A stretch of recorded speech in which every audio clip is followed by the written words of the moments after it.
দিনাজপুরের বিরলে সীমান্ত থেকে দুই বাংলাদেশিকে ধরে নিয়ে গেছে ভারতীয় সীমান্তরক্ষী বাহিনী বিএসএফ। বেলা 12টার দিকে উপজেলার ধর্মজৈন সীমান্ত থেকে এনামুল হক ও মাসুদ রানাকে ধরে নিয়ে যায়। ধর্মপুর ইউনিয়ন পরিষদের চেয়ারম্যান নূর ইসলাম এই তথ্য জানিয়েছেন। তিনি জানান, সীমান্তে কারলিয়াপাড়ায় জমিতে ধান কাটছিলেন মাসুদ ও এনামুল।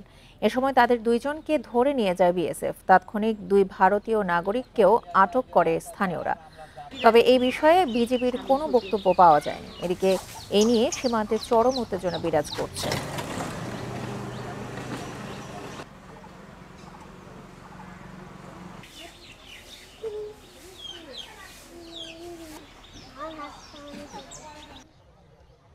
একটা উঁচা জায়গা আছে, এই উঁচা জায়গাতে ওরা ধানটা পিটাচ্ছিল, মারতেছিল। এই সময় ভারতীয় বিএসএফ আগ্রাসী ভাব নিয়ে এসে তাদেরকে উঠিয়ে নিয়ে গেছে। ওই দিকেরও দুইজন আমাদের বাংলাদেশিরা জনসাধারণ তাদেরকে আটক করে রাখছে। বান্ডেল থাকলে প্রতি সেনমানিতে টাকা বাঁচবে। বিকাশ সেনমানি বান্ডেল কিনে জিতুন প্রতি লেনদেনে।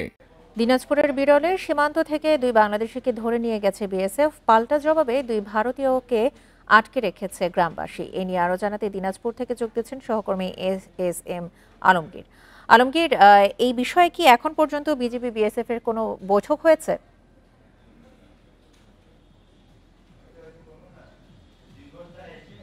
এখনো পর্যন্ত বিজেপি এবং বিএসএফ এর মধ্যে কোনো পতাকা বৈঠক অনুষ্ঠিত হয়নি। তবে পতাকা বৈঠক অনুষ্ঠিত হবে বলে আমরা এলাকাবাসী সূত্রে এবং স্থানীয় জনপ্রতিনিধি সূত্রে জানতে পারতেছি। আমরা বিজেপির সঙ্গে কথা বলার চেষ্টা করেছি, কিন্তু এখনো পর্যন্ত বিজেপির পক্ষ থেকে আমাদেরকে কিছু জানানো হয়নি।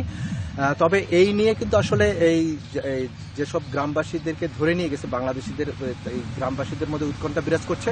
তবে আমরা জনপ্রতিনিধিদের মাধ্যমে জানতে পেরেছি যে আসলে বিজেপি এই বিষয়টা নিয়ে আন্তরিক রয়েছে এবং বাংলাদেশিদেরকে ধরে নিয়ে গেছে সেই বাংলাদেশিদেরকে এখানে ফেরত নিয়ে আসার জন্য চেষ্টা করছে। তারা অত্যন্তভাবে তারা বাংলাদেশ, কারণ এই বিজেপি এখানে বলা হচ্ছে যে এইসব বাংলাদেশি ধরে নিয়ে গেছে সেই বাংলাদেশিকে তারা ধান কাটতে গিয়েছিল এবং অন্যায়ভাবে বিএসএফ 3জন বিএসএফ এসে 2জন বাংলাদেশিকে ধরে নিয়ে গেছে। ফলে বিজেপি এটি অত্যন্ত সুন্দরভাবে এবং কূটনৈতিকভাবে এটি তারা চেষ্টা করছে আন্তরিকভাবে তাদেরকে। বিষয় জানাবেন, এই মুহূর্তে বিরল সীমান্তের পরিস্থিতি কেমন?